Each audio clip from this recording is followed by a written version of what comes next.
Assalamualaikum everybody, welcome to the second video of DLD review. Even though we could have completed it in one, but this is going to be shorter because we'll go through the stuff very quickly.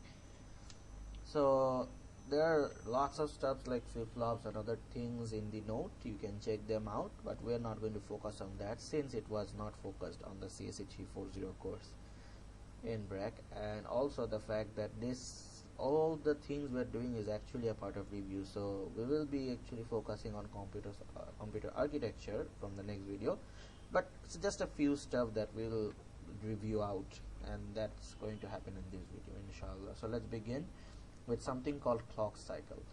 Clock cycle is as it sounds, clock cycle. It takes the time and is long. I'll just read it out for you. Is long enough to allow all gates to stabilize. You can understand the matter of time over here.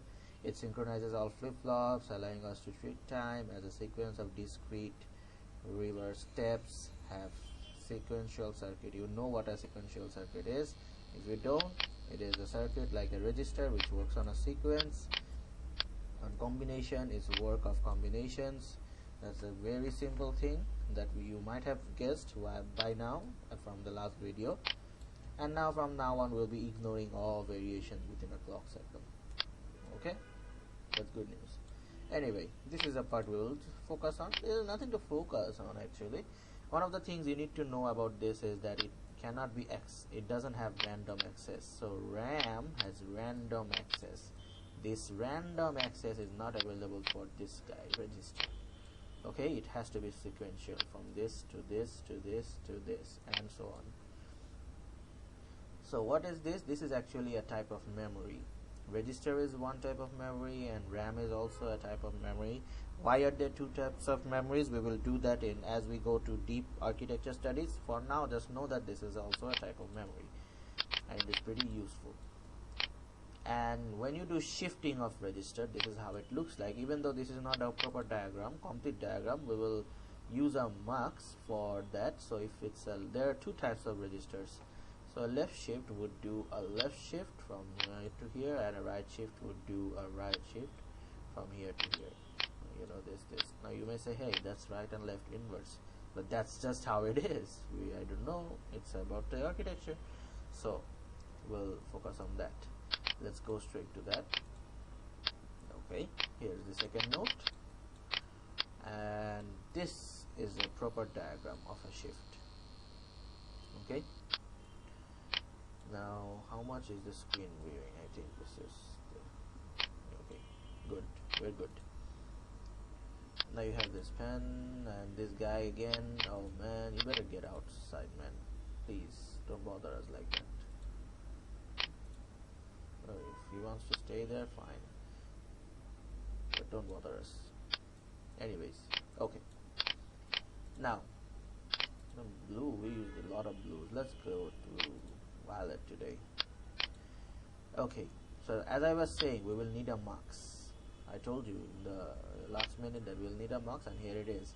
Even though it's named right register and it does right shifting, you know, but the mux is on the left side, as you can see over here. So you can have a pretty good guess. If the shift is a shift left register, the mux would be on the right side, and this part will be also in the left side. Okay, so this is the complete reverse. If it is shift left, you have to imagine what I am writing because probably you can't understand anything. Shift left would be the inverse of this. Okay, shift left is absolute inverse of this. Now why a mux? A mux will use your inputs and do the shifting. Okay, so what's this DIO? Well, DIO is for external data, I is for setting, and O is for clearing out, or you can remember that as 0. Okay, and there's also a thing called rotating.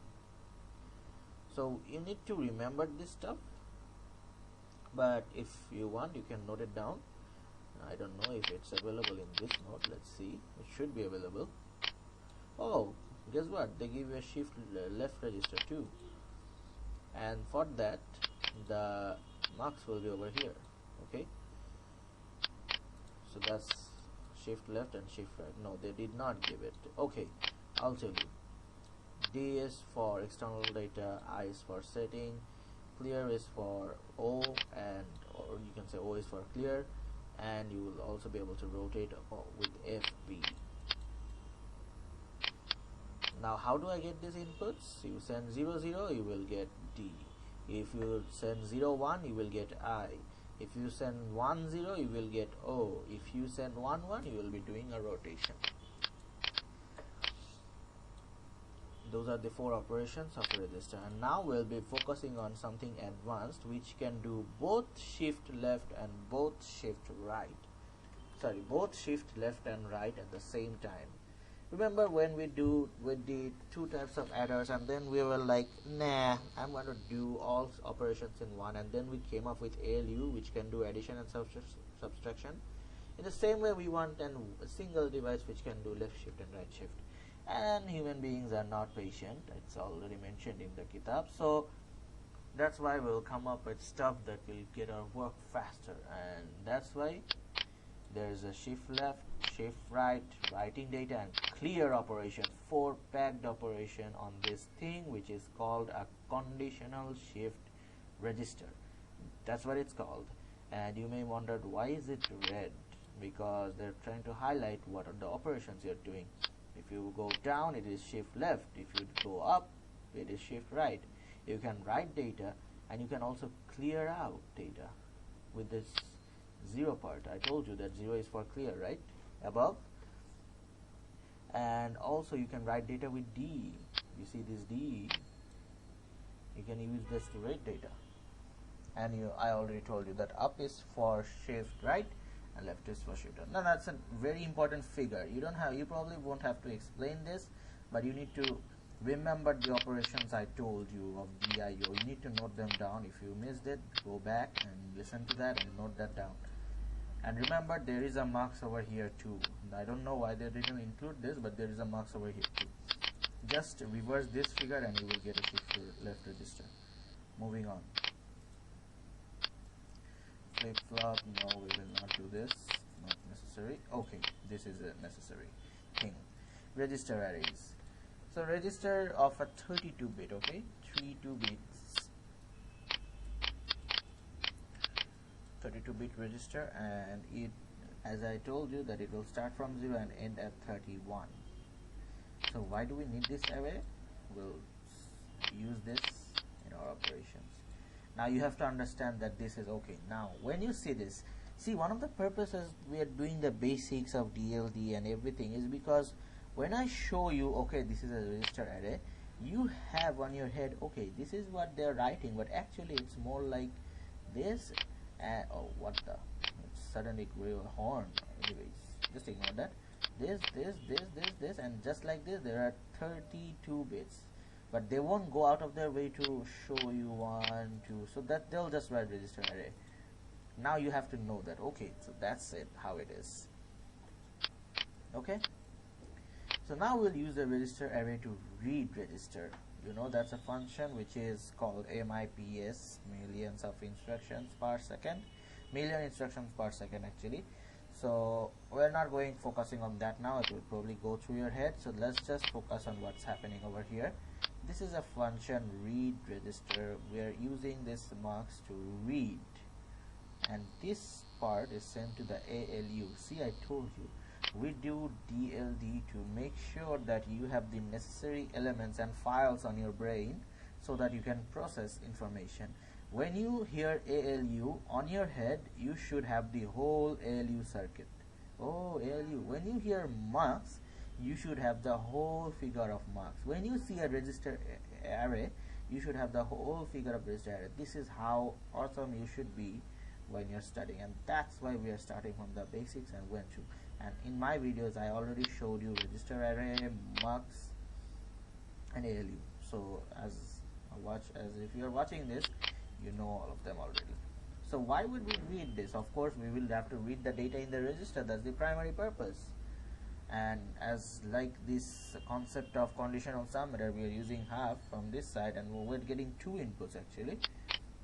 Okay, 32 bits over here, 32 bits over here, because the register is 32 bit. And now here you have another demonstration of read register using two muxes to 2 ALU. You can use, now why are there two? Because I want to send 2. This is for 1, but what if I want 2? Now let me explain this over here.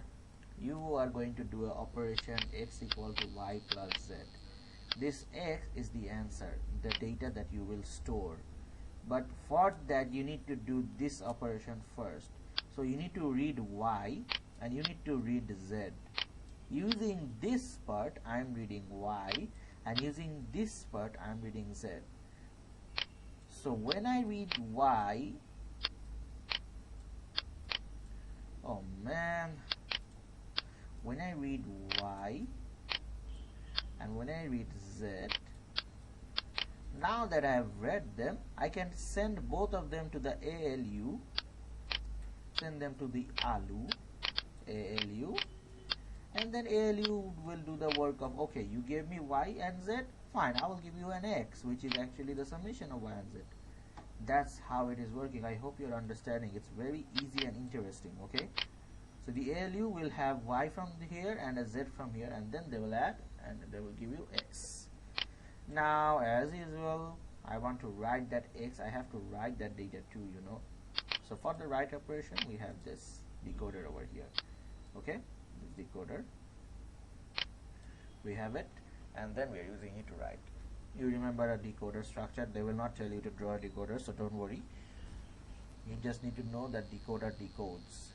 And so the write data operation is done over here from the ALU, of course, because I need to get x first, and only ALU will give me x. So the basic is I read y and z from here, I sent them to ALU. Now listen carefully now. I read y and z from here, from the register array. I added them using an ALU, and that then ALU sent x, which is the result, and I'm using that x to write data, and I'm also using the write register of using a decoder to write the data in the register. Now you may say, what's the difference between these two? Well, both of them are involved in writing the register to the register. You see, write register will write the data in the register, and write data will receive the data you want to write. So both of them will do the operation together, and whether you will write or not will be enabled by this. You don't always have to write. Okay, so this is a very simple figure, and you wonder that, okay, behind this scene of this figure is pretty amazing. You already know that. Let's try to read them out, predict them. We use read data using the read register circuit using a mux. We had 2 muxes to read 2 data, then we send them to the ALU, and the ALU will give me the answer x, and the x will be received by write data, and write register will also give me a decoded thing, and I will use that decoding thing to input to the shift register. But if I want to input x, I will use this write data version over here. Both of them do the operation of writing, except one uses decoding to do that, and one does the one gets data from the ALU and does that. We already know what read register is. Oh wait, read data. Oh yes, it's the same thing. And read register is same. It reads data from the register. And write enable will tell you, okay, you will write, or it will say, okay, you don't have to write. All of these complication things in just one square, and you just have to write them out. How simple is that? Okay, all you need to know is that you have to understand how each of them works. Okay, now this is a detailed operation figure. Let's check them out again. I know we are doing this a lot of time. Address is the blue. Okay, these are addresses. Data is that real thing, 0, 1 stuff, and control will determine. Oh, I forgot to tell you, all of these things is done by a control unit, so this thing over here will actually be connected to something like this, a control unit. I have a figure of that. I wish I could show you that, but it's horrible to look at. I have a PDF file on the folder, so I'll show you after pausing the video, but let's see about this one first. So when we're talking about control, this control unit is connected with this write enable, and it is also connected with this operation. Okay, this control unit, it's like this. See, I'll show you the figure. Data part is the data. This is X, this is Y, this is Z. Write register will give you the address where you will write, and read register are the addresses of where you will read. So don't mix up the read address writing part, address reading part, and the data reading part, data writing part. They both are doing reading and writing, like I mentioned in the last minute, but one is dealing with addresses and one is dealing with data. And as you can see, the word reg, if it is involved, then they are dealing with addresses, and when they are dealing with data, you are having the word data on it, with data. Okay, that was a heavy load. Now for larger memory, you can memory arrays, the multiplexer design is not feasible, so what do? They use a clock instead. Not necessary, not necessary, not necessary. I think we're done as far as the course is concerned for now. Yep, we are done. RAM, you know about RAM, you did this in 260 as well. Have a review. It also has that read data part, and it can be accessed randomly. So there are decoders and lots of stuff over there, and you can also use the clock, and this is the real thing. Okay, so we are done with this. I will just show you the original figure of ALU now. Here it is, guys, the original figure. It's disappointing that they didn't show the control unit over here as well. So if you are told about the control unit, you will have to randomly draw something like this, which will be CU, and you have to connect it to the write enable, this part, and you also have to connect it with the operation of reading.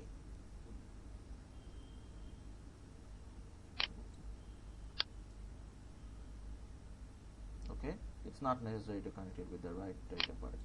This enable part and this read part, these are the parts that require attention operation. Okay, the control unit will determine those things. Anyways, if it's not told, then it's not necessary. So that's how we end our DLD review, and we'll be starting the real architecture stuff from the next video, inshallah. Until then, happy surviving.